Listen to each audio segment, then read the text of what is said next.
Your blood. No. That was, for the record, and I mean, this is something we'll get into later in this video, but that was a really hammed up, childish. That was like a Hotel Transylvania, or like... I would say Sesame Street, like Number of the Day. Oh, the Count? Yeah. Yeah. Yeah. Count Von Count, I think is his name. Hello and welcome to the Movie Man podcast. I am Peter. My Count Von Count impersonating co-host is Brady. Yeah. And we are the Movie Man podcast. We're here to release Dracula, the 2026 theatrical release film. I say that specifically. We won't be releasing it. We'll be reviewing it. Actually, surprise! I've got some news for you. I'm pretty sure when a studio sends you a link for a film before it comes out, you're not doing the releasing. If you release it, it's bad.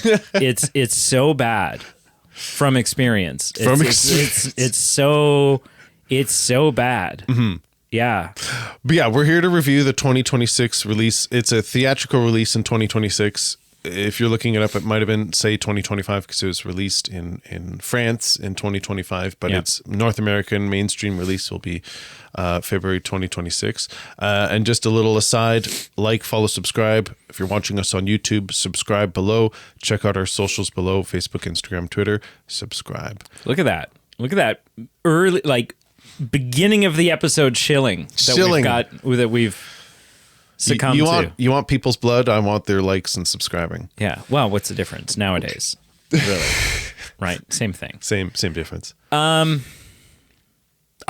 want to start out by saying, like, before we dive into our initial impressions or anything, I have realized something, and maybe it's something that I've talked about before, but it's really been driven home for me while watching this movie. Oh.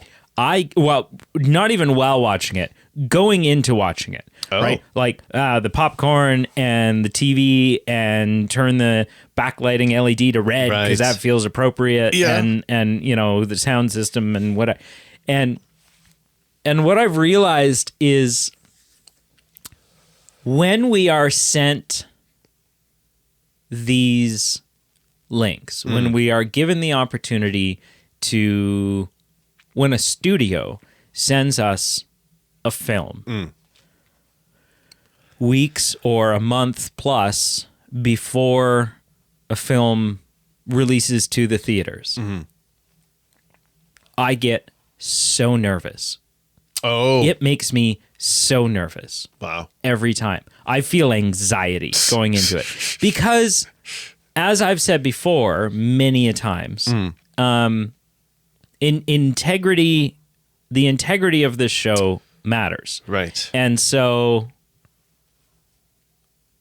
I don't want to sell out. I don't want to be like, oh yeah, they gave us this opportunity. I'm a shill. Your film's great, right? And so as I sat down to watch this movie, I had the same feeling that I've had many times over when we do this, which is, oh God, what if it sucks? Right? Because then you're like, then you're because you don't want to get on the podcast and like shit talk this film and roast it. There's so many fuzzies on my microphone. You don't want to get on the podcast and just roast it, but you have to be honest. And you have to be honest, and then you're like, well, what is the what's the middle ground? And the middle ground is like just not giving a very comprehensive review, where you're like, oh yeah. The third act. Liked the costumes. Costumes were great. Right? And you're just kind of... I was watching an interview this morning. I'm not a big Joe Rogan guy. No. But Matt Damon and Ben Affleck Funny enough, I saw clips of that. Right. Yeah. And so it starts out and they're talking about how... I maybe only watched like the first 5 minutes. Sure. But Joe Rogan saying like, oh, you know, like really like the movie, blah, blah, blah. And Matt Damon says... That's a lot better than hated the film. Now let's talk, right? And they said like you can always tell when you sit down for an interview and they don't ask about the movie. Right. Right. They're like, saw the film. Yeah. So how have you been? Right? Like they're like, crap. How's the cat? How's the cat keeping? Crap.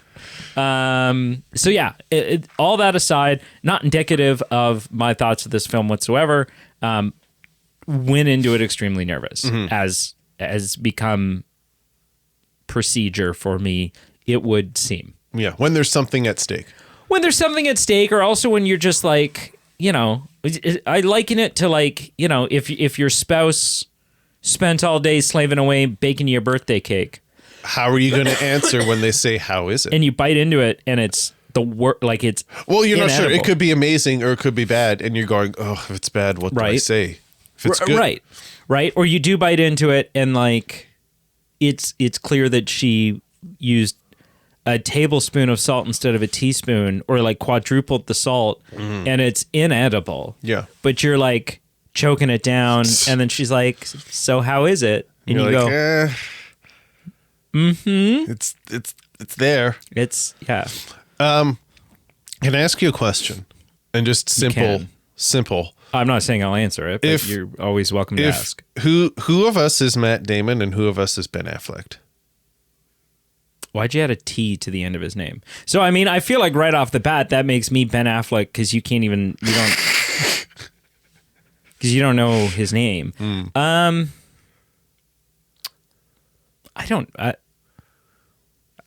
don't know their personalities well enough to. I would say I'm probably Matt Damon. Okay. Just because, as much as I'd like to be able to say that I'm the actor that played Batman, I'm thinking specifically in his antics regarding Jimmy Kimmel. And like sneaking onto the Jimmy Kimmel show, and like this long running like 20-year gag at this point. Yeah. That's something I could see me investing into. The energy and before you. Okay. Yeah. And I think Ben Affleck's taller. Has darker hair. Yeah. Okay. Why? What is your? I would have gone myself as Matt Damon. Well, everyone just and wants you to be Ben Affleck. No one wants to be Ben Affleck. And you Ben Affleck with your history of being raised in Boston and gang affiliations. Right. Yeah. I've gotten really good at not letting that accent come through on the podcast. I'm not a cop. Yeah. Anyway, moving on. Initial impressions for Dracula. It's time. Shall I go first? While you cough up along? Yes. Initial impressions. I'm nervous now. Uh-oh. This movie's really good. Oh, Tony! Oh my gosh! I'm looking at the camera right now, and he got me. Yeah, he got me. I was worried. It's really good. I don't want to give too much away in my initial impression, but it ticks a lot of boxes that I feel like it needed to tick. Okay. I feel like it ticked some optional boxes as well that were not even necessary. Like it got bonus boxes. Yeah. I mean, there's one or two things about it that I would call criticisms, maybe. Sure. But they're criticisms that are like, oh, it would have been cool if, or, in an ideal world, blank. But I don't think any of my criticisms are criticisms that ultimately factor into my final score for the film. They're not like, none of them were deal breakers or really hurt the film. Right. No, I think it's spectacular. I think of the Dracula films that I've seen, which by no means do I have by no means have I completed the collection. Sure. No. Right? No. Of the Dracula films that I've seen, I think this is my favorite one. Wow. For a myriad of reasons. Yeah. So, all of which we can get into.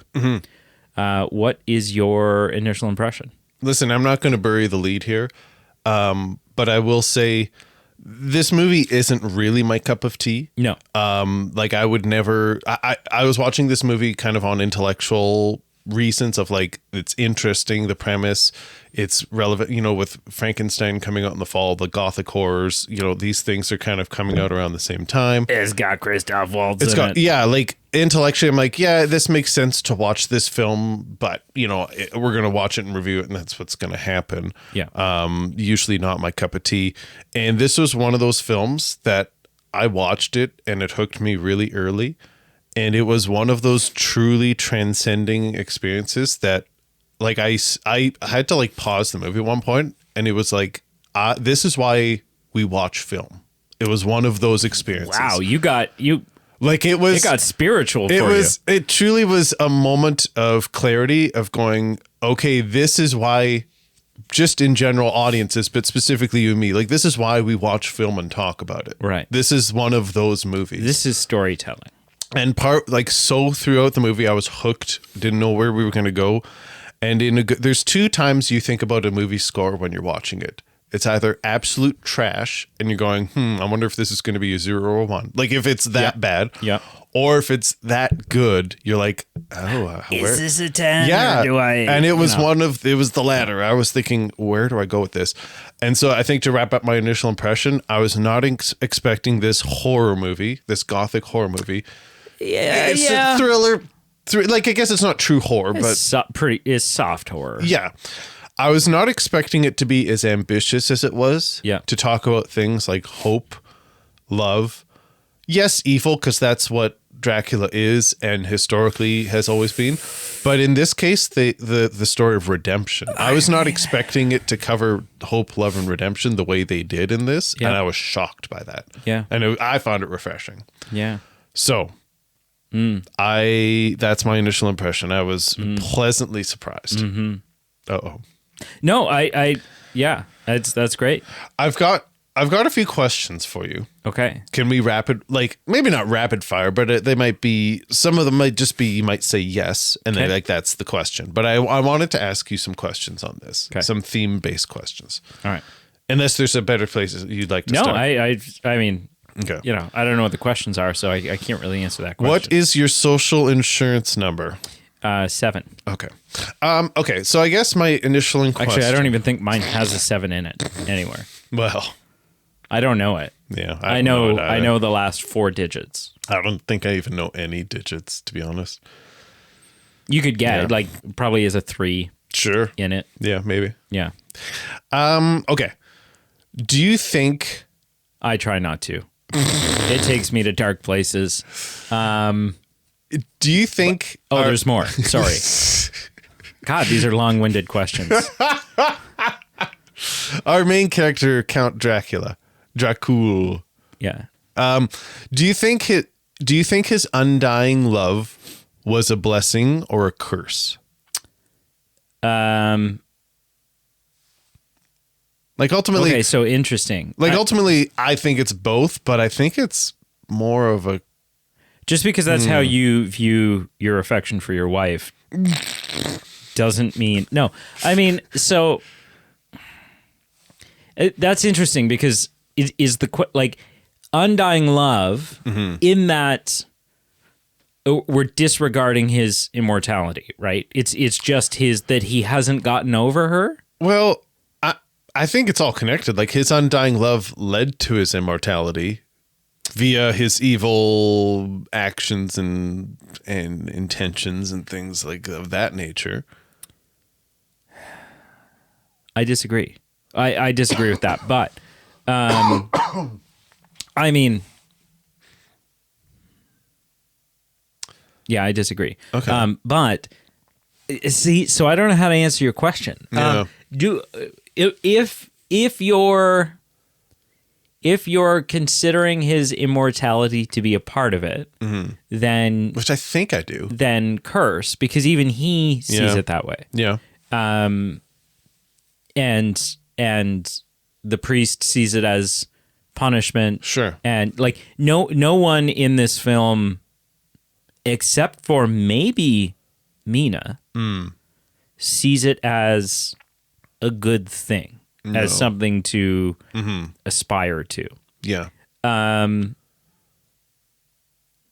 Yeah, I mean, I guess regardless, even if we're removing the immortality thing, right? Even if him being alive for 400 years is completely separate from that. Sure. It still hasn't brought him joy. No. At no point has it been great. Like, obviously 400 years later, it leads pays to off. A rekindling. It pays off to a degree. But at the cost that it came at with him getting a mob after him, he doesn't really get to enjoy it. Like it's I don't know. I think ultimately it's both a blessing and a curse, but I'm leaning a little bit more towards... No, it's got to be curse. Yeah. Yeah. Feelings for others only ever leads to pain. Well, that's we should get a movie t-shirt that says that. Is about. Shut yourself off from the world. Do not otherwise entertain any emotional. Yeah. Okay. So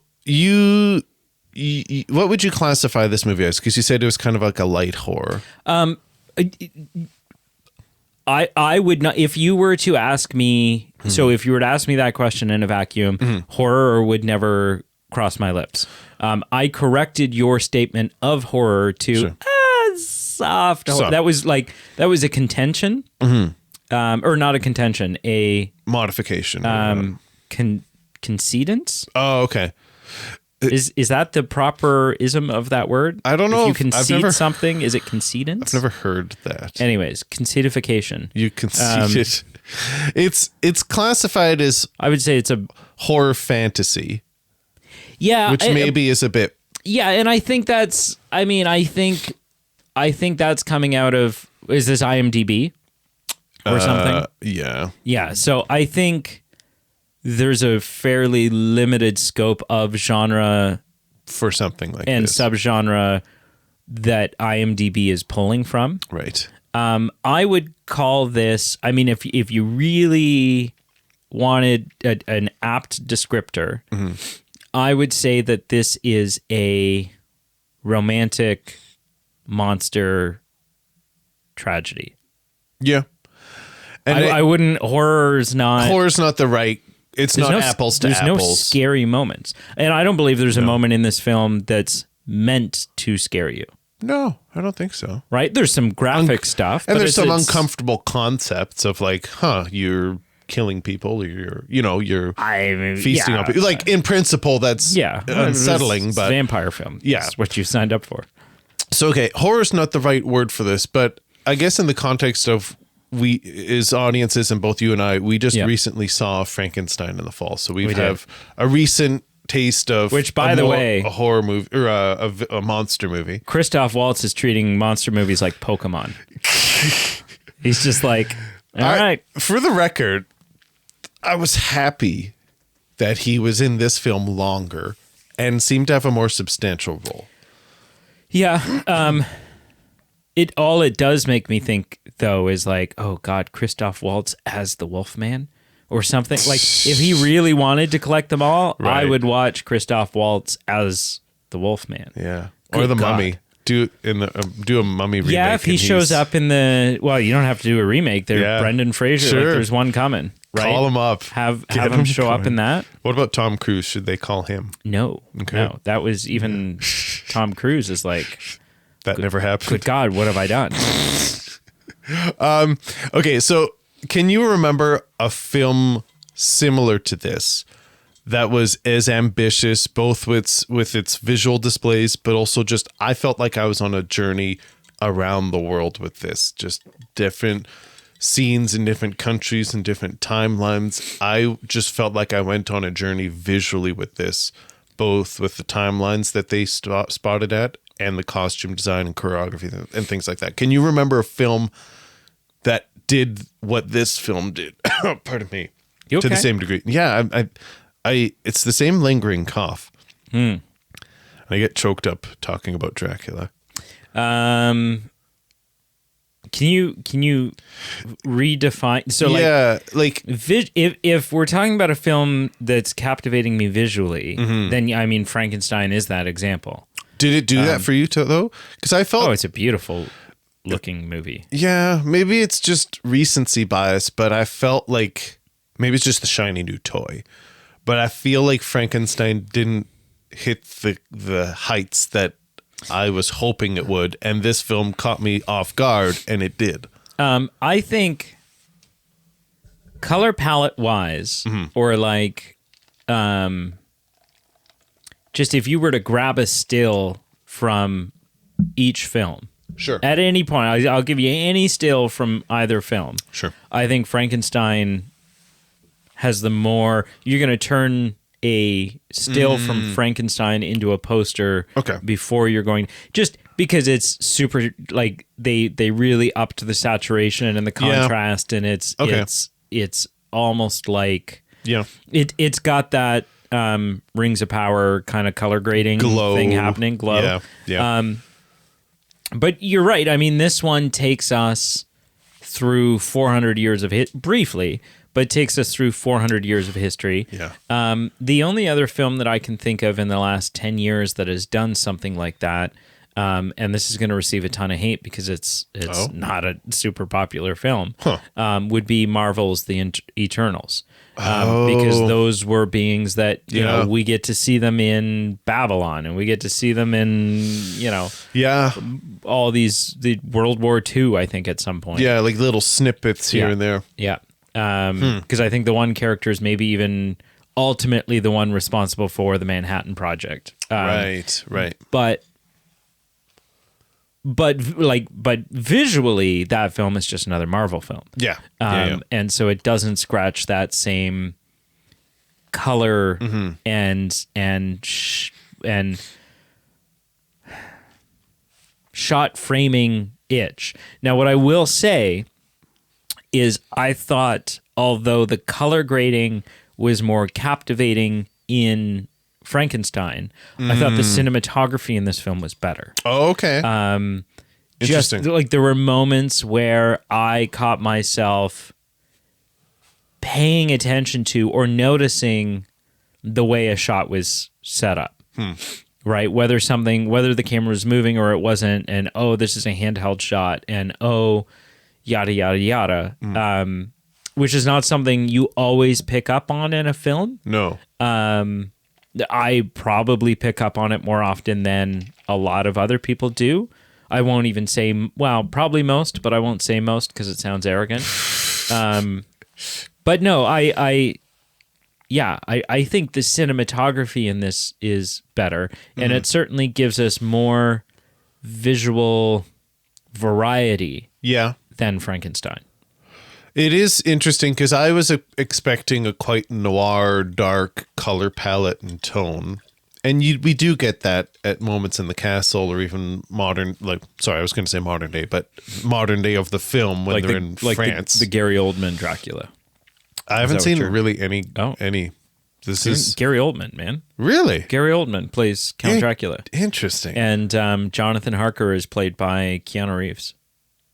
He's dead serious. Interesting. Yeah, he's terrible in it. You and Carl have reviewed he's it, so right? bad. Yeah, he's just like... So yeah, I was expecting not... Wow, you're like a vampire dude. Whoa. Let's go surfing. It's not great. Yeah, I was expecting... The movie's okay. Keanu Reeves is not great. But we still love him. We do. Overrated. Yeah.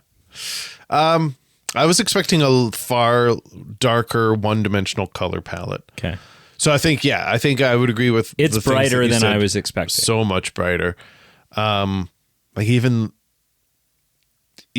a few, like I said, this movie got the hook really early on. And not only did I care about the characters right off the rip, which I was surprised about. Like that's one of the things that it did well.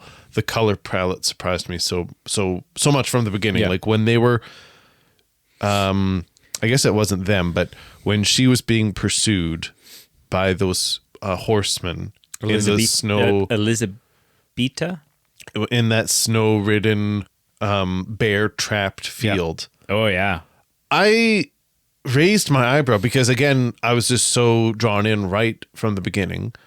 I cared about these people, and it did that in a very short amount of time. But just color-wise, I went, this is not what I was expecting. Just even, and I'm using that one scene as an example because there was tons of scenes that visually the color palette threw me off. And I'm like, this is not what I was expecting. It's more bright, vibrant than I was expecting of anything that kind of I pictured for Dracula. Yeah. And I think the color palette was very, very a pleasant surprise. Yeah.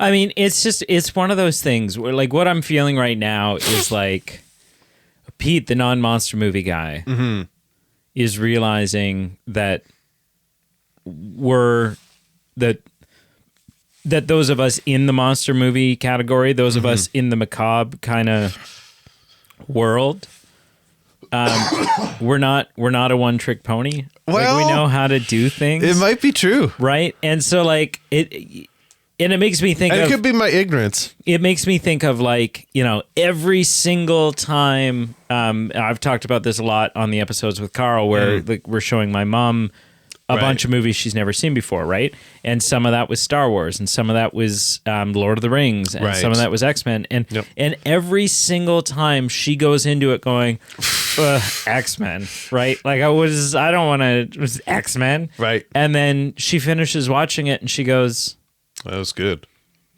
Yeah, well, the movie ends and she's like, that's a really rich in depth, like it deals with discrimination and this is and you care about storytelling. And you care about these people. And you care about these characters, right? And so, it's The one thing I'll wrap that question up on is I was shocked that we would be talking about incredible choreography in that one sequence. I mean, we haven't yet, but that one sequence. You mean that shit No, I'm just kidding. But that sequence with the dancing. Yeah. Yeah, and that worked for me. So, I mean, are you done your questions? I've got a couple more. Do you want me to rapid fire? Yeah, because I want to, like talking about the choreography is something that let's put a pin on it. Could take us into. Let's put a pin on it. Casting question: who was the best performance in this film for you?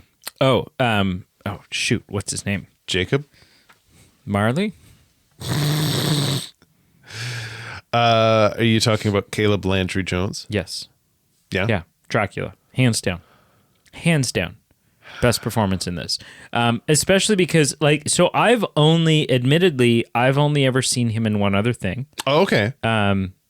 Funnily enough, X-Men. Oh, really? Yeah, he's in X-Men First Class.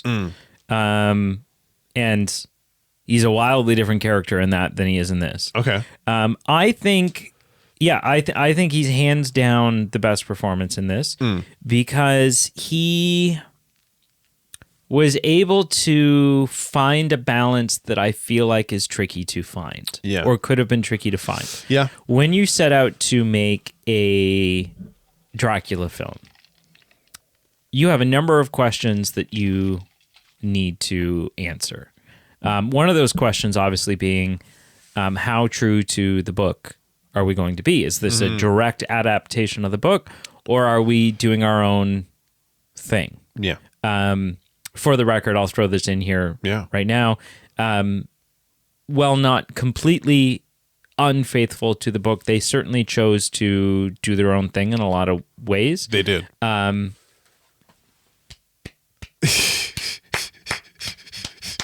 Bravo. Yeah. Bravo. That's the right call because here's the thing. Look, and this is going to piss so many people off and they're little itty baby whiners that are like, oh, they didn't understand the source material at all. No, go to hell. Comic book fans are the worst for this, right? Oh, that's not what happens in the comics. And it's like, it's an adaptation, jackass. Especially when you're dealing with something like Dracula. Oh, an aged which there property, has been intellectual property. Dozens of adaptations of. And Dracula being a property that, I think it's sort of been driven home for us. We will never stop getting Dracula adaptations. It's just in another 10, 15 years, there'll be another one, right? It's just that story, Bram Stoker's Dracula, is just in the full-on as zeitgeisty, public domain-y as you can possibly be, because like there's so many iterations of them too, right? When you take into account like the kids version of them, right? The one where if your kid's dressing up for Dracula's Halloween, you give them the big peak and the slick back hair and the cape with the red and the teeth and the blah blah blah, right?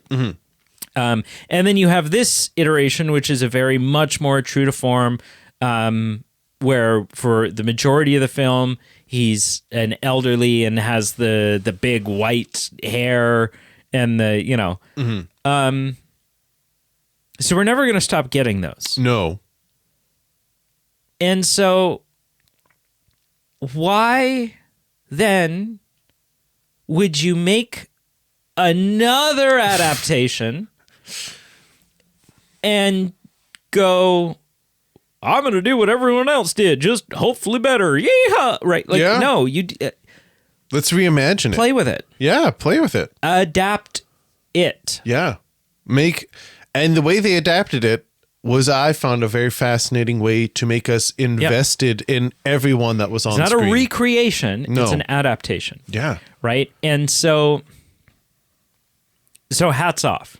Yeah. Because I would have been bored silly, I think, had this just been the same tale and the same take. Yes. No, it is the same tale. Of course. But they've almost like... they've refocused the lens on, hey, here's the tale, Yeah. Let's look at it from this side. Sure. Let's really focus on these elements of, which is in this is the love and the loss of Dracula. Yep. And people are going to be like, it's not the Dracula from the, but that's I don't know perfect. If people will be like that though. Oh, some will. Some will, I guess. Some will, 100%. The diehard, the guy that's got like 6 copies of it on his shelf, right, of the novel, is going to be like, that's not Dracula. They don't understand. Clearly, I don't know. Clearly, Luke didn't understand Dracula. Well, shut up. I don't know. You're probably right. Like, someone will think like that, but there's a different. I'm trying to say this politely. There's a different cut to some other fandoms that feel like they know some characters more. But you know what? Yeah. Humans are humans. They'll probably there will be someone. Yeah. But to answer your question, I think he did the best performance, because the other question you have to answer when you're making a Dracula film is who is, like, how do we do Dracula? Yeah. Right. And he was able to find in his performance a balance that didn't feel so grounded on one end of the scale that you're like, it's not Dracula-y enough, but didn't tip too far into the I want to suck your blood, distractingly corny, right? Yeah, right. Yeah, and so he managed to do this sort of not even brooding, but like hurting and lovesick, and which is almost understandable in his motives, Dracula, but that still really satisfyingly tapped into the Transylvanian, right? Because in it, he's very like, so you are the one that... Right? And I'm like, I buy this. Yeah. I buy, it's a little extreme for everyday life, but that's okay because this is Dracula and it's a Dracula movie. Yeah. But ultimately, I'm not sitting here going, well, nobody talks like that. Mm-hmm. And they also didn't do the thing that so many Dracula adaptations have done, where we see him pre-transformation. We see him alive and well with his wife, Elizabeta. And he's like... Alive and well? Dude, they'd be romping in the sheets for like 20 minutes. Yeah. That was like... That's not just alive and well. That's the movie gets off to a little bit of a humpy start. I was like, good gosh, man. Yeah. But But so many adaptations have done it where, you Right. see this guy and he's like, I am this guy and so on and everything's great and then we catch up with him years later and he's like, I am Dracula, and it's like, what happened to your where'd the accent come from? Yeah. Right? Like he was the same character throughout. Yep. In a really satisfying, I found a balance that is hard to find that satisfies the Dracula-ness of modern day Dracula interpretation, but doesn't dip my toes into the goofy. No. Yeah. As an aside, I take it you disagree. No, it's aside. With the best performance. As aside, I think, again, you're tapping on the reasons of why this is just so different and why this works so well for making me care about these characters. We see him before. We see that he has love and passion. Yeah. I can't talk about how much I loved how perfectly cut this film was, of flashing back to then going back to present day to then carrying forward to the current story. Like I just... It was done in not just a way that was interesting, but always cut to the importance to the characters that made me care. I don't really have an answer, honestly. I think if you had said any actor in this film, I would have been like, yeah, I'd probably agree. The crazy guy that we see for 1 second in the hallway where he's like, that guy. The Oscar. Him? No, like, honestly, this is kind of a deep cut, like even to the point of the physician. You're struggling, dude. I'm sure. I think it's the cats. I don't know if I'm just... Stop eating cats. Well, but they're good. You're going down a dark hallway here. But even like Dumont, who was not a main character by any means, but there were moments of his performance that I thought were great. Zoe Blue, as I think how you pronounce her name, she was fantastic. Christoph Waltz was amazing. I think I'd probably have to go to Caleb as well. Just oh gosh, wow. Woo. Just for the same reasons you said, because obviously it's a Dracula film, so a lot of pressure's on his role. Take a drink. A lot of everything of how this movie can do well or not well rests on his shoulders. Yeah. And he did it well. So I think probably I'd have to agree with you, but I could be swayed. There were like every performance in this film was fantastic. I think Christoph Waltz is incredible in everything. Full stop. Yeah. And then and was certainly going into it the name that I was most looking forward to seeing on screen because it's Christoph Waltz. And he's good in this. Sure. He's great in this. Yep. I don't think it's his best role. Oh, really? And that's not like, oh, I don't think this was his best attempt at acting. Mm-hmm. That's me just saying, like, you compare this to like the role, the writing, the character that he's playing, right, in say like a Django Unchained or something like that. Although he's great in this and it's a great role, I just something about it, like I didn't get the full dose of Christoph Waltz that I was hoping for. I think. Yeah. Do you know what I mean? Like, yeah, Christoph Waltz has an incredible way of... Now, I mean, to that, though... Sure. There are many moments that Christoph Waltz has in this where he is just full-on Christoph Waltz. Mm-hmm.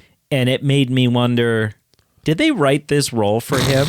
Right. Or is this just his ability to be able to take any role and make it a Christoph Waltz role? Yeah, that's a good question. Just his delivery of things. It was like, I feel like they wrote that for him, because otherwise, like it just, even on page, it seems so Christoph Waltz. But honestly, I think I'd have to disagree with you. You think this is his best role? Because that's my claim, is that it's not his best role. It's not his best role. I guess I'm a tier below you. I'm not disagreeing with you, but I'm not, like, I'm looking at his filmography and I'm going, since Inglourious Bastards or since Django, I think this might be one of his best roles for me. Yeah, interesting. I loved him in this. Yeah. I liked him more in Frankenstein. Oh, so I think I'm flip-floppy. I think I liked him more in this Yeah. than I did in Frankenstein. Which, again, is no fault of his and his performance. No. But I think just like the character that he had to work with in Frankenstein was a little bit more eccentric.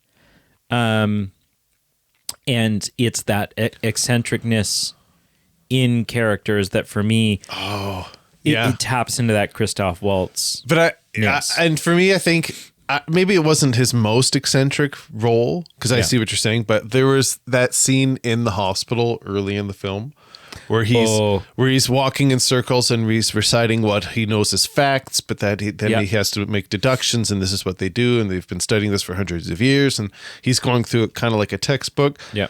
And I went, wow, like There's a moment in that scene where, he's right after he's explaining that, contrary to popular belief, vampires can adapt to bright light quite well. It's direct sunlight that they can't. So then he opens the shutter, and it comes in, and it's not even just like, oh, she's recoiling at it. Mm-hmm. Oh no, it's like hellfire. Like her hand is turning to brimstone. And she's like burning up. Yeah, and the guy shuts it, and Christoph Waltz says something to the effect of like, but like in my mind, I'm going, well, that's pretty definitive. That tells us what we need to know. You've learned everything you need to learn here. And then Christoph Waltz is like, well, but I agree. It's you can never be too certain. Blah blah blah. That could be explained away by. So the only option left is to test endlessly until we're right. Like he's going through it methodically. He's not getting caught up in happenstance and conjecture. He's like going through it by. I found it eccentric because he's going. I'm not getting whimmed away on people getting satanic panic. I am going to rule things out piece by piece. I saw it as eccentric, and I saw it as true Christoph Waltz. Mm-hmm. Well, I didn't interpret it that way though. Okay. I saw it as, he knows when he's shown up that this is a vampire. That's a good question. Did he know? Oh, he knows. He knows. Yeah. Right. That's why he's there. That's why he's there. Yeah. And so I saw that moment of, especially following, because the next thing is like the cross catches fire, right? And his response, he looks at the doctor and he's like, well, what do you, I would say that's pretty conclusive, right? Like I saw the comment about the sun literally causing her to almost catch fire as not conclusive. Right. Him jerking the doctor around. Him being like, well, or not jerking him around, but him taking a stab at the doctor's skepticism or questioning of Christoph Waltz's expertise, right? I'm here, I'm telling you this is a vampire. You're going, well, aren't there other logical explanations for these things? Right. And he goes, the fire or the sunlight, right? Yeah. And then this thing, and he goes, but you're right. These things could be explained by so we'll just have to run test and test and test and test and test until, right? Like I saw that as him going, like mocking him almost. Right. Yeah. And see, there's enough of him playing this role throughout the film. And I don't just mean performing the role, like playing with the role. Yes. That this is probably like a top 3 performance for me. Interesting. Okay. And just of note, there was not in that sequence, but that separate sequence with Dr. Dumont where he's at his table and he's deducing like, yes, I think she's left-handed. And Christoph Waltz is like, yes. And it's just like the most like it's like basically metaphorically pats him on the head and says, thank you. Let's move on. I would speculate that if this role was not written for him, which I'm thinking it might have been. It might have been, yeah. But if it wasn't written for him, then I wonder if it was after he was signed on to play the role that they wrote the scene of where we're first introduced to him. Sure. Because the second we first meet him, and he's like, I hope you don't mind. I've helped myself to some of your, your alcohol. And like, it's probably better than the Bavarian swill and I'm like, that's one of those moments where I'm like, that's him. That's him. Like this was written for him. Yeah. It must have been. I got same vibes as the kitchen scene from Inglourious Bastards, where he's weaving his way through conversations and just it's a word journey with him. And yeah, I don't know if I'd say it's his best work, but I think it's top 3 for me. There. Yeah. Yeah, and I agree. It's up there. It's good. Yeah, you're not saying it's bad. Okay, let me just wrap up. I got a couple more questions, and then we'll move on to other stuff. So you at what point did you clue in that the story between our lawyer who is being held captive and our captor Dracula was going to be interweaved? Like, did you clue in at some point, or was it What do you mean interweaved? Well, that they're both after the same girl. Well, that's the story of Dracula.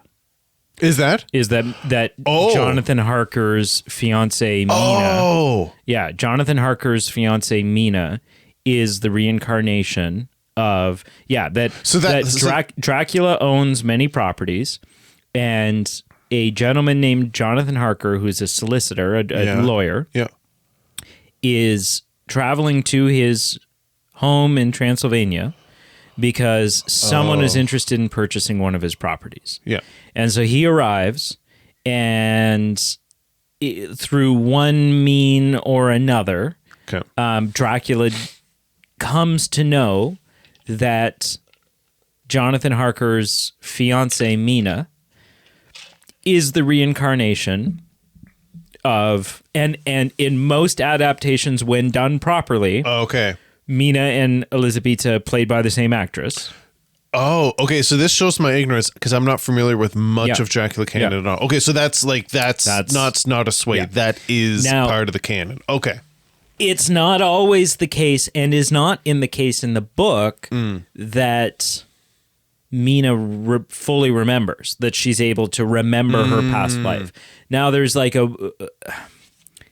the book, there's sort of like a weird psychic link that's like Dracula's blood is able to give her like almost visions or flashbacks or feelings, really. Like memories that she can't really remember of that life. But in this, she she snaps out of it. And she's oh shit, I'm Elizabeta. I remember the last thing I said to you. So I found that kind of interesting how it went from he's perceived that we've kidnapped her and everyone's trying to rescue her. And in reality, she's like, no, I'm coming with you. Yeah. Is that pretty consistent with canon? Like in other renditions of Dracula, like does she clue in and go, I remember this, or it's like case by case? Sometimes she remembers, sometimes she's kind of clued in, sometimes she's not. No, it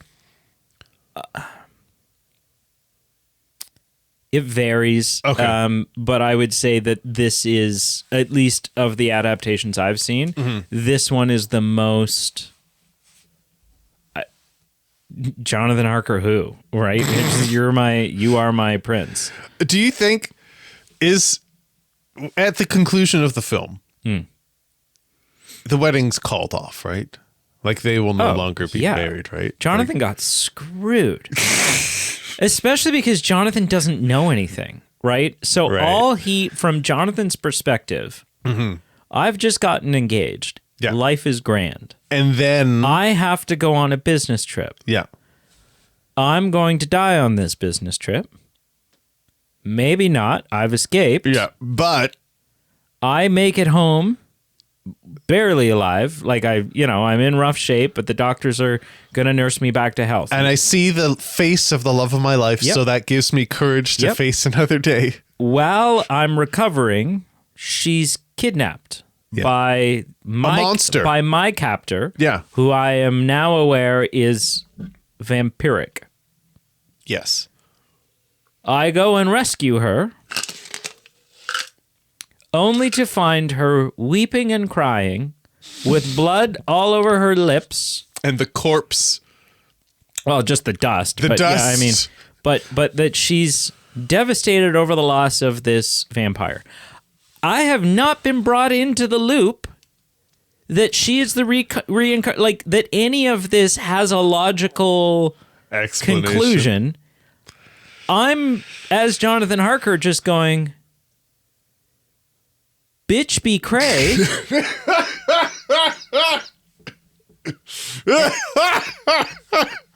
And then he leaves because he's like, oh, you're not well.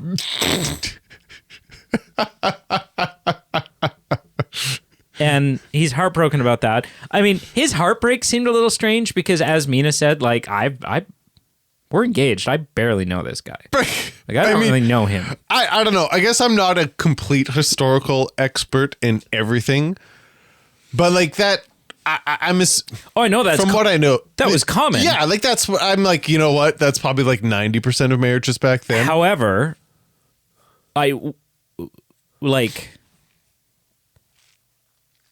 just because that was normal doesn't mean, again, that he would feel. I think it was normal for a lot of the emotions that you feel in a relationship to come post-engagement, sometimes even post-wedding, as you like learn to love each other. I guess. Weird. But if he truly has only known her for like a couple weeks or whatever it is. Yeah. Like, I just don't know why, as he turns away and leaves the castle, he's like crying or borderline crying. It's like, dude, cut your losses. You dodged a bullet here. Get the hell out. Get out. Right? Leave her there. Yeah. That's fine. Right? Like, yeah. Okay. So in summary, you think the wedding is off? Oh yeah. Okay. Yeah, 100%. That's too bad. 100%. I hope they can get a refund on the hall. Yeah, and the wedding's off for the other couple too, because her head got cut off. Yeah, she's. Yeah. And I guess he's okay because he turned into a vampire, but it would be reversed, I guess. Either way, they're not getting married. Yeah, I mean, and again, then you get into some weird, like, the master, the first generation vampire who is Dracula, is dead now. So how does that impact those that he's... my understanding... But he turned Mina, too, didn't he? He did. My understanding was when Christoph Waltz kind of went through that explanation later in the film of like, if you redeem the ground zero, the OG, then I think all the other transgressions like resolve or get reversed. For all the minions. I think so. Right. That's how I interpret it. So is Mina just no longer, it transformed her back? I would think so. Okay. Yeah. Because that was the other thing where I was like, there's another vampire, and they're like, sure, Dracula's dead, but we're not worried about. No, I think that reversed. Point? I think that reversed everyone. All right. Okay, my very last question, and then we'll get into some other stuff. But just we've already talked about how this was a reimagined story. Yeah. Obviously centers around love, redemption, things like that, and it's not just simply good versus evil. Iron deficiencies. Well, for some. Yeah. What did you think about the ending of the film and the closing sequence? Like, what were your thoughts on how they wrapped this up? I mean, it's a tragedy. Yeah. It's always meant to be. Sure. I like the ending of the film. There's a part of me that wonders, really, after 400 years, and you've had her back in your life for 12 hours. Yeah. And just of note, you're going to off yourself? Just of note, though, with the way the film opens with them romping the sheets. Yeah. They had those 12 hours in that casket. Which is so gross. They probably made good use of those 12 hours. I'm just saying. It's so gross. Don't punch your microphone. Why? What's gross? It's the 1400s, dude. Oh. Like bathing is not readily available. I mean, for Prince, it might be. Maybe. But it's not fresh water. Right? Like, do you know what I mean? I don't know. I think they've got enough sense and I almost said incantation. That's not the right word. But like sense and in like sense and like, I don't know. whatever. I'm drawing a blank here, Incense? but like incense and scents and like perfumes and but they're still putting their mouths on places with. Yeah, I mean, like when your baby's like newborn and they get that like neck cheese. Oh, dear God, this is yuck. They'd have cheese everywhere. It'd just be like. Well, anyway, moving right along from that. Like, confirm or deny? Yeah. No, I'm not. What? No. Hang on. Confirm or deny? Mm-hmm. If it's date night or whatever in your house, right? And the prospect is that we're going to be intimate tonight. You go, hey, you know what? I'm going to shower first. I think that would be a common practice for most human beings. People, right? Yeah. And so, but it's also like I think you just have to look at norms of the time too. Like, oh, I know. I think people are just they're not being gross given the circumstances. However, bigger picture, yeah. Ugh. Anyway, they had those 12 hours and that was it. I know. And I mean, what it basically boils down to is like his decision to allow the priest to kill him. Mm-hmm. I think is probably twofold. One is he has been alive for 400 years. We have almost a depressing, but also a comedic scene almost of him jumping out the window and then climbing back up. Yeah. And jumping out the window and climbing back up. And I just kept thinking, like, I understand why he's not dying and that it's the curse, but also, could you not find a window that's not directly above 12 feet of the fluffiest snow that, like, is there not a window that's just got like rocks underneath or something? Yeah. Like, are you really trying? Yeah. So I think there's that. I also think that his decision to let the priest kill him, it speaks volumes to and influences how we perceive Dracula's true motivations in this film. In that, his reason for, like, it's what the priest says about, if you love her, let her go. Yeah.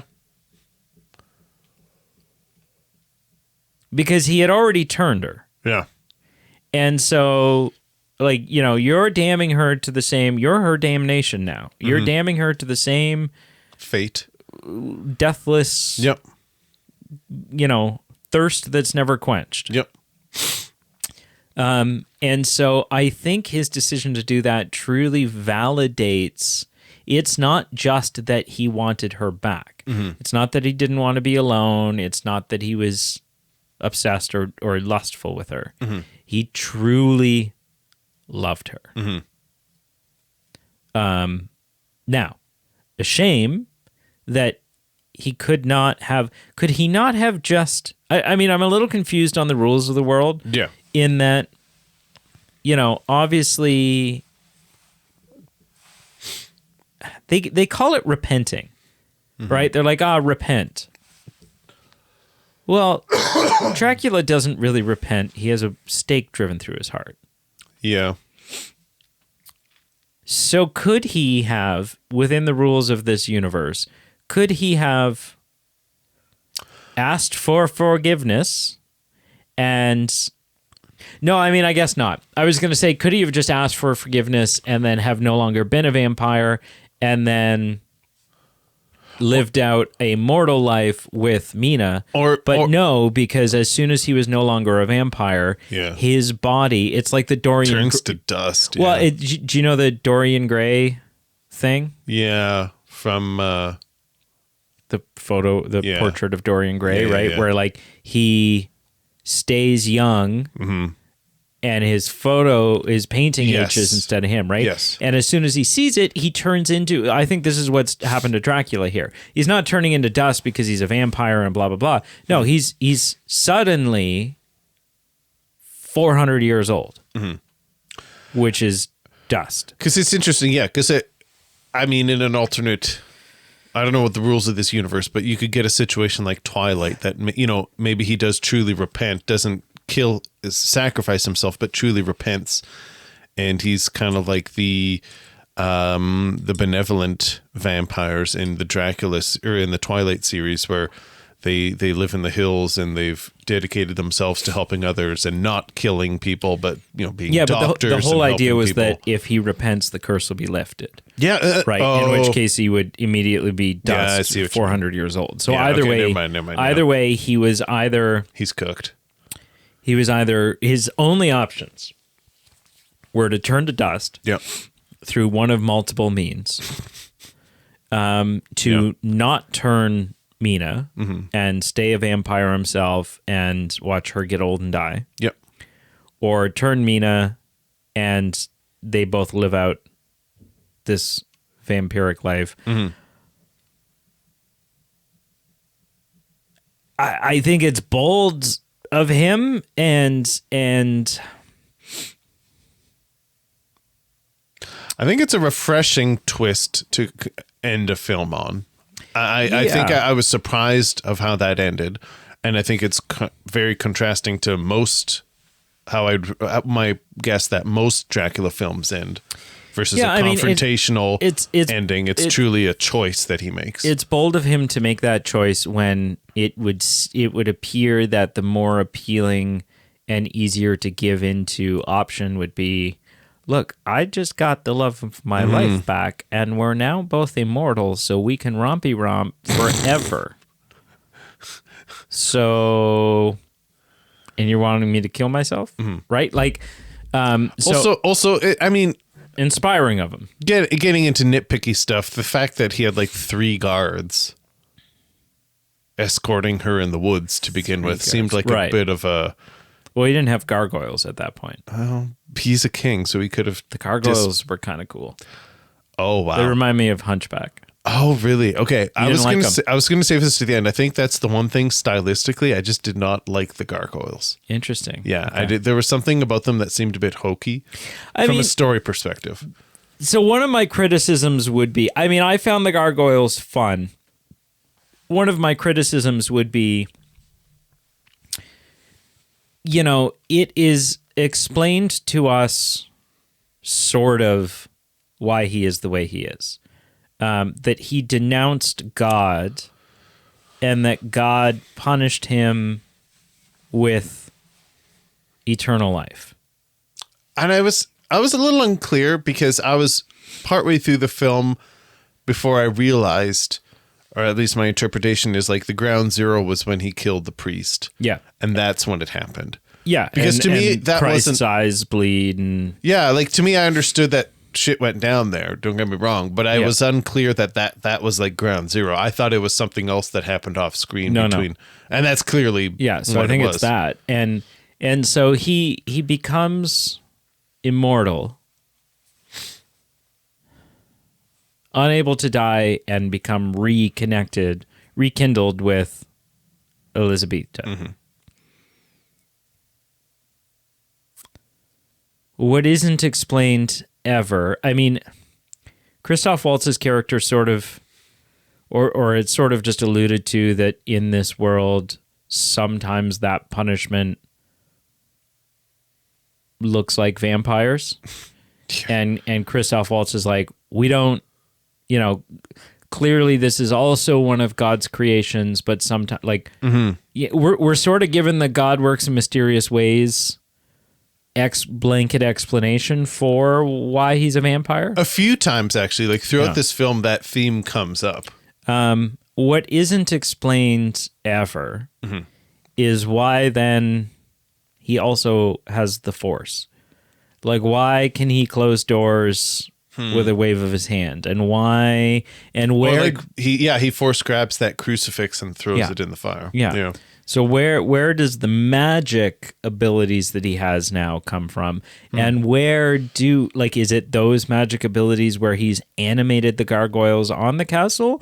Or did he just come back when he went back to live in the castle? Did he find, by golly, the gargoyles in my castle are alive, right? Like, yeah, but then there's just stuff like that. Yeah, and just like even their genesis of like they turn into kids when they're done. Yeah. So is it that he kidnapped these kids, or just I wasn't really clear on their genesis? Yeah. So I don't know.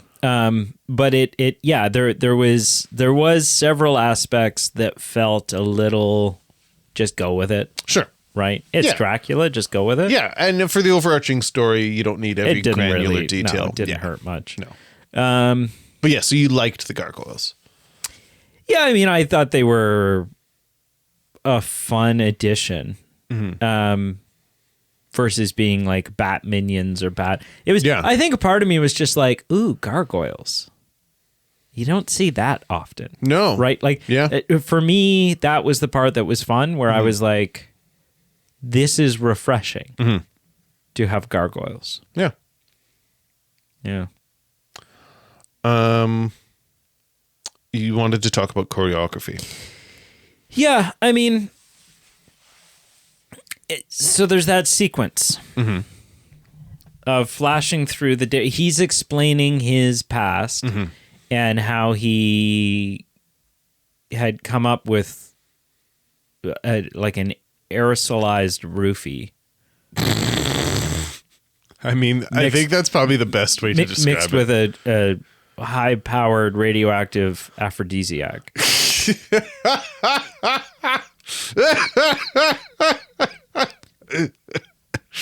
It was something, all right. Which there's a ton of creepy men who will watch this movie and are like, if only.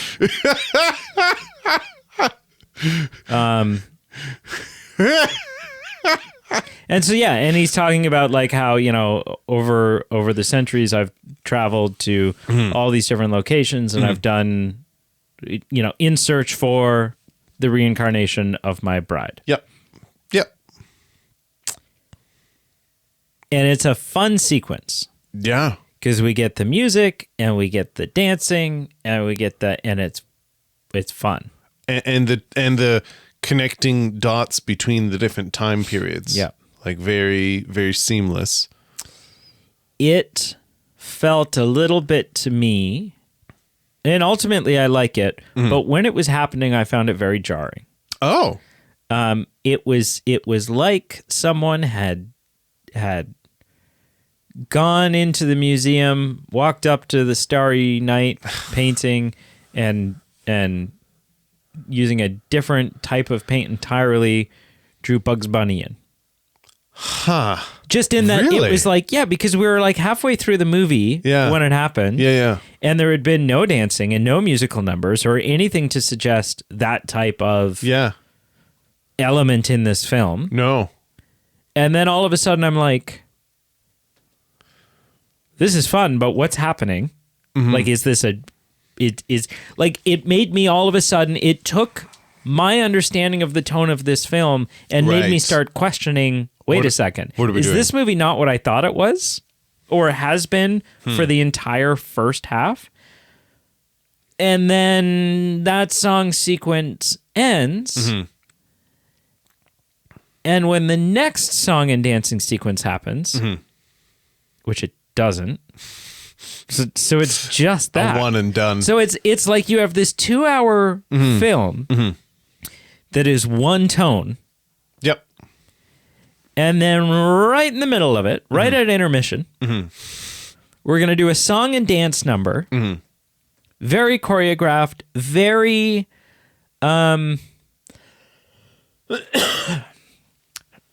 almost fourth wall breaking, just in that it's able to cut from shot to shot to shot, and the dance is all the same, and they're all singing in unison, and like there's a little bit of a fourth wall break element there.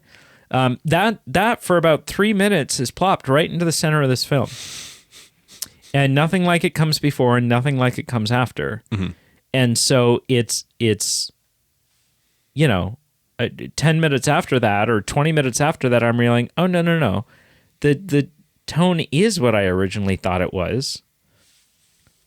What the hell was that? So I like the sequence. It's fun. But it just looks like, or just feels like, you know, if you went to a convention of little people, like it just feels. Pete's like what, 6'5" or 6'5", yeah, right. It just stands out. It's just glaring. I don't disagree. I think just as part of, and I feel like a lot of the things this film tries to do is be ambitious in a lot of different aspects. Yeah. And that was just another ambitious thing that worked for me. I think it was just a fun way to tie together. So it's not just a bunch of segmented, here he is in Florence and here he is there and here he is here, to really connect. He's been doing the same song and dance, no pun intended, for 400 years. Right. And so, yeah, is it out of left field? A little bit, for sure. But I think it's a unique way to convey that aspect of what he's been doing for 400 years, connect it all together in a really ambitious visual and kind of storytelling. Oh, I agree. Perspective. And it worked for me. I think. Yeah, it's just. I think it's ambitious. Mm-hmm. And I don't necessarily think it's unsuccessful. Like I said, I like the sequence. It was just surprising and a little out of left field. It's surprising. It's, you know, it'd be one thing if there were several more scenes similar or in that tone that follow, right? Because then what we would be talking about is halfway through the movie, the film flips the script on you and there's a total tone shift. Right. And the film's not what you thought it was. Right. Right? That would be fun. I'd be sitting here going, what? It'd be like Sinners. Yeah. Yeah. Right? Flips. Have you seen Sinners? No, but I'm aware. Right. I'm aware, where there's a big flip right in the middle of the film where you're like, wait a second. This is not the movie I thought it was. Right. That would be great. Mm-hmm. This isn't that. It's like, yeah, I don't know.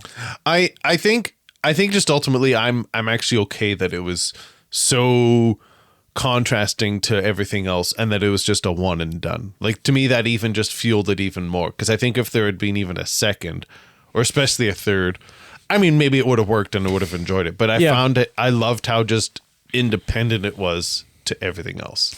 Yeah, and I mean, I'm thinking that maybe I just need to sit on it longer. Sure, that's fair. And certainly certainly give it another viewing. Because I'll probably, spoiler alert for I've already kind of showed my hand on how I feel about this movie. Yeah. I will likely go see this in theaters that's one thing that Frankenstein had a limited theatrical release. Yeah. And that's one thing that we talked about when we reviewed it. This would have been cool. This would have been cool in theaters. This, I think, is a must watch in theaters. Yeah. Visually, it's a good film on its own, but just visually in theaters. Yeah. But yeah, I mean, and you know what? Sitting on it longer and with additional viewings, I may come to see it in an entirely different way, or maybe the way that the director intended me to see it, which is like, when you're something about romanticizing the past when we remember it, or the whatever it is. Because again, like, similarly, Yes.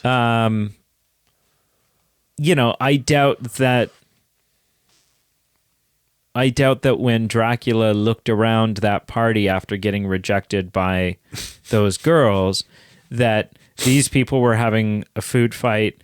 This guy was throwing up in the champagne thing. These guys were screwing in the corner, right? Like, I doubt that was. Do you know what I mean? Yeah. It's the embellishings that we do when we remember things. Yeah. So and maybe that's the point. Yep. Right. In which case, great. But yeah, I think I'll probably just have to sit on it a while. That's fair. Yeah.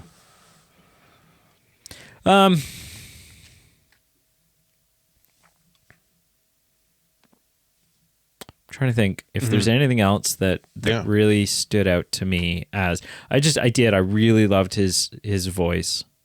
Yeah. And the way that he did that accent. I liked the design of old Dracula. Okay. And they do a good job of So yeah, how much did you know about the Dracula mythos? Right, very, that, like, very little. He's an old man, but that if he drinks a bunch of blood, like the blood is what's keeping him alive and vibrant, and if he drinks enough of it, he will de-age and become young again. Right. Yeah. Yeah. I was not aware. Okay. Too much of that. Yeah. So that's fairly consistent. To the Yeah. But yeah, no, I it's just a darn good film movie. Yeah. What I will say, the two things that I think are super important. Okay. And my hats are all of my hats, all 7 hats are off to the filmmaker, to Luke. Is that when you set out to make Dracula, such an iconic property yeah, that is based off a novel, it would be easy to, or at least understandable to consider making it a 3.5 hour film. Yeah. Right? Like it's one of those properties that people seem to like to really flesh out and dive into and make it this sort of slow, grueling thing. And then us as audiences, some people go, oh, it's too long and it's too boring.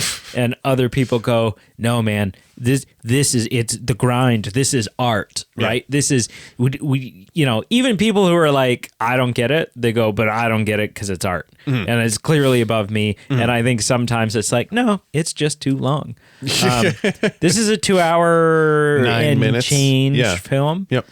Great length. Great. Well paced. Very well paced. There's no fat to trim. I feel it did not feel like 2 hours and 9 minutes. It felt short. It felt right, like you said. It's breakneck. It didn't seem like there was any unnecessary scenes. In fact, like coincidentally, just with the extended releases of Lord of the Rings in theaters right now, it has my mind on extended releases. Yeah. If there was ever like an extended cut of this, I would be curious to see. Yeah, add another 20 minutes. Yeah, or something. Just some things fleshed out. Maybe he takes a trip to New Zealand in 1604. Like maybe there's other places in history that he stops. I don't know why he would go to New Zealand in 1604, but trying to find those fragrances. Yeah. But yeah, no, I completely agree. Pacing was perfect for this. Did not feel like 2 hours, 9 minutes. Yeah. And that's what I was worried about. Like, I don't dislike lengthy movies. No. But if it's not done well, it's like, okay, 2 hours and 9 minutes probably isn't needed. Well, and a lot of the time when a film is too long, it's either it's just dragging stuff out and giving you unnecessary stuff that isn't moving the story forward, or... Which I was worried about, because I will say about halfway point when we had our lawyer escaping the castle, and then when we had Dracula in the nun convent and they're all like pyramiding just to like get to him, I was a little worried with those two sequences, because up to that point the whole movie was based on storytelling, characters, like actual storytelling. And I was a little worried that I'm like, okay, now that we're in present day, is this movie going to flip and be a little bit more emphasized on action and sequences? And there was, but I was very happy that it was just like very limited and it was not distracting. Like the story was the main point of this film. Right. Our characters were the main point. And so just like you're saying, there's not additional fat to trim. There wasn't unnecessary action sequences. There wasn't an extra scene of body counts where Dracula just, goes on a bloody rampage and it adds another 10 minutes at a carnival or something. Like, everything had a purpose. Yeah. No, 100%. So that I excites me, and I really admire that about this film. Mm-hmm. The other thing is, it's really easy when you're making a film like this, again, Dracula, to make a film that's hard to follow. Right. Yep. You sit down, you watch it, and it's almost like it's being made specifically for those that are familiar with the novel. Right. And it's very thick in its language, and it's doing a lot of show don't tell, or having the audience make those leaps and connections themselves, which there's nothing wrong with doing those things. No. But it can be hard to follow. Sure. Right? Sometimes Dracula is an 1800s version of so many Bond films, or a couple of the Mission Impossible films, where you're like, okay, so, but what's happening? What is our character's motivation now? Yeah, what is happening? Why are we doing something? And who is this guy? Yeah. And why are we upset about that? I don't. Why am I feeling like, what should I be rooting for here? Yeah. This movie is this is a very approachable film. Yeah. It's if this were a book, it would be written in plain modern day English versus being an versus being written in thick Old English, hard to figure out exactly what's happening. No, this is a very well-paced and well-written, so that all audiences can understand and enjoy film. It's simple, but the themes that it's getting into are complex. Simple, but complex. Yeah. Yeah. Okay. Are you ready to rank this? I'm so ready. Okay. So on a scale of 0 to 10, what would you give Dracula? I was thinking so long about this. Right. What score would you give the film? I was debating between a 9 and a 10. Okay. I ultimately do not think I will give it a 10. Okay. Just because I'm thinking in my mind, the films that I equate to a 10, is this film Top Gun Maverick? Is this film La La Land? Not quite. But I see, and in my mind, it's so funny, because in my mind, I'm like, this film is so much better than La La Land in every regard. But yeah. But yeah, I'll give it a 9 out of 10. Okay. It's a strong 9. Maybe if I like to just keep whole numbers, maybe I'd give it a 9 point something, but just, I just keep simple. Why do you narrow yourself? I do. I don't know why. You literally decrease your ability to tenfold. I know. Tenfold. Yeah. It's a choice, but I'm sticking to it. So I'll give it a 9 out of 10. Because very, very good movie. With 1 to 10, there's literally 10 options you can give it. When you add the 0.5, there's 100 options. There's 100 options. Yeah. Listen, like I said in my opening credits, or in my opening impression, like, this was a reminder of why we watch film as audiences. That what you can do with a crazy simple but a crazy good story that just gives us people and things to care about, and it's done visually well. And I think this is a film made for theater, and people should go see this in theaters. A 9 out of 10. 100%. 9 out of 10 easily. This is the part where we shill the film. Yeah. But yeah, no, I meant it when I said that. Yeah. I would want to go see, and I can think of people who I'm like, ooh, I should take this person. Yeah. We should have a movie and bus and just take a bunch of people. Like a meet and greet. Yeah. Like a meetup. Yeah. And then we go back to our castle and kidnap them. What did you give this movie out of 10? Wow.